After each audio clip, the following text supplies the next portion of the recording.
যাই মনে করে করুক, আমি তো তাদেরই সন্তান। চিঠি লিখেছে, মার বাবা দীর্ঘ 5 বছর তোমাদের খোঁজ খবর নেইনি, এ চিঠি পেলে না জানি কি মনে করো। আগামী মাসের প্রথম সপ্তাহ মঙ্গলবারে ঢাকায় আসব, এয়ারপোর্টে আসবেন। শরীর খারাপ, মায়ের কাছেও বাবার কাছেও লিখে নাই। চিন্তা করছে দেখি চিঠির জবাব আসে কিনা। হঠাৎ করে দেখে জবাব দিয়েছে, শ্বশুর আর শাশুড়ি চিঠির জবাব দিয়েছে, জামাই বাবা চলে যখন আসতেছ তোমার শাশুড়ির জন্য লাল লাল চাদর আর আমার জন্য শার্ট আর প্যান্টের পিস নিয়ে এসো। স্ত্রী জবাব দিচ্ছে, বান্ধবীদের স্বামীরা আসার সময় এই এই জিনিস নিয়ে এসেছে, তোমার আমি লিস্ট করে দিলাম, আসার সময় তুমি এই এই জিনিস নিয়ে আসবা। চিন্তা করে আল্লাহ, সবাই তো জিনিস চায়, আমার শরীর কেমন আছে একটা বারও জিজ্ঞাসা করে না। আমার মা বাবা তো চিঠির উত্তর দিল না, ওরা যদি চিঠি পাঠাতো তাহলে দেখতাম ওরাও কোনো জিনিস চায় কিনা। হঠাৎ পিয়ন এসে বলে চিঠি, বাইরে যে দেখে মা আর বাবা দুইজন মিলে চিঠি লিখেছে। চিন্তা করছে না, এই চিঠি আমি এখনই পড়বো না। কেরোসিন তেল এনেছে, ম্যাচ নিয়ে এসেছে, যদি চিঠি খোলার পরে দেখি এখানে ওদের মতো জিনিস চাওয়া আছে, তাহলে আমি নিজের শরীরে কেরোসিন ঢেলে আগুন লাগিয়ে মারা যাবো আত্মহত্যা করে। লিখেছে প্রথম নাম্বার এই লাইনে লেখা আছে, প্রাণের সন্তান দীর্ঘ 5 বছর লন্ডনে আছো, কোনোদিন খোঁজও নাওনি, খবরও নাওনি, অথচ 5 বছরে 5 সেকেন্ডও তোমাকে আমরা ভুলে থাকতে পারিনি। দ্বিতীয় লাইনে লিখেছে, প্রাণের সন্তান আগামী মাসের প্রথম সপ্তাহের মঙ্গলবারে ঢাকায় আসবা। প্লেনে যখন উঠবা সঙ্গে সঙ্গে গরিব দুঃখীকে কিছু পয়সা দান করবা, কারণ কত প্লেন উড়ে যায়, কত প্লেন অ্যাক্সিডেন্ট হয়। তুমি জাদু যেন সহি সালামতে আসতে পারো, এই জন্য বাড়িতে 2টা খাসি ছাগল ছিল, 2টা সাদগা করে দিয়েছি। তুমি যতদিন দেশে ফিরে না আসো প্রতিদিন একটা করে রোজার 2 রাকাত করে নামাজ আমরা মান্নত করলাম। চিঠি পড়ার চোখের পানি ফেলে হাউমাউ করে কাঁদে, আল্লাহ আমি কি করলাম।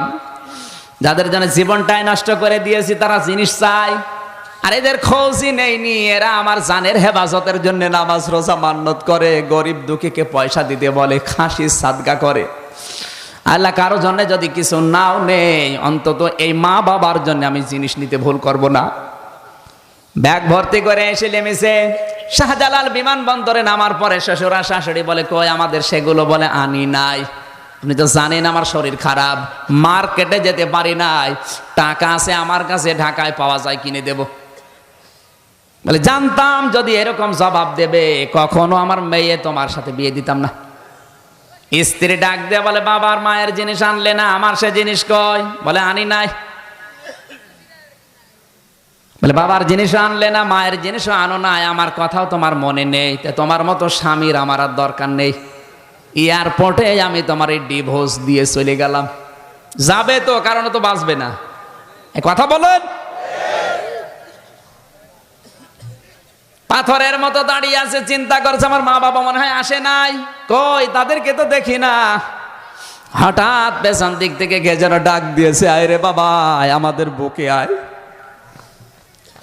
দীর্ঘ 5 বছর তোকে দেখি না, এক নজর দেখার পরে মনে হচ্ছে আকাশের চাঁদ আমরা হাতে পেয়েছি।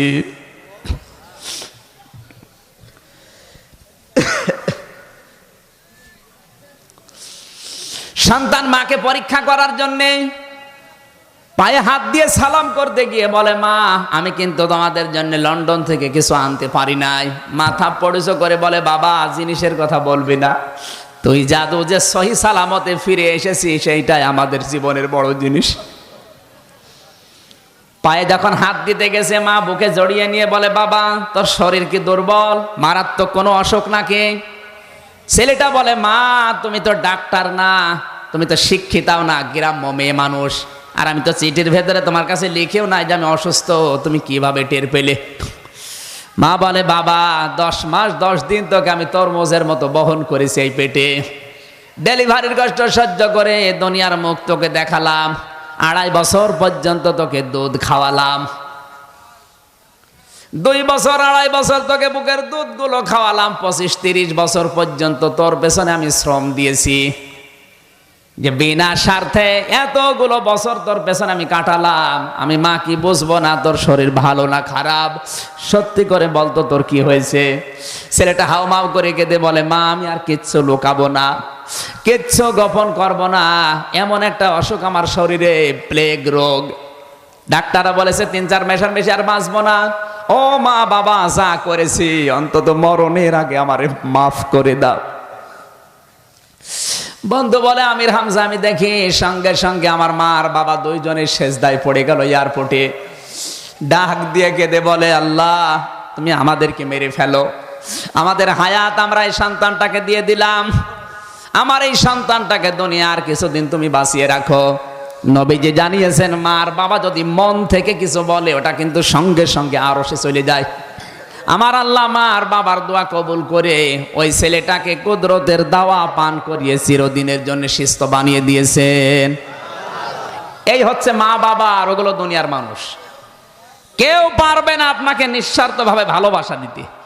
সুতরাং এদের কথা মতো আলাদা করে যদি আপনি দেন, মা বাবা হয়তো দুনিয়ার জীবনে কিছু বলবে না, কিন্তু মন থেকে যদি উফিল্লাকুমা এই শব্দটা বের করে ফেলে, আপনার দুনিয়াও শেষ, আখিরাতও শেষ। সাহাবা একরামের জীবন আমি যতগুলো পড়েছি, আলকামা রাদিয়াল্লাহু তাআলা আনহু সব ভালো ছিল, কিন্তু মায়ের চাইতে স্ত্রীর গুরুত্বটা একটু বেশি দিত।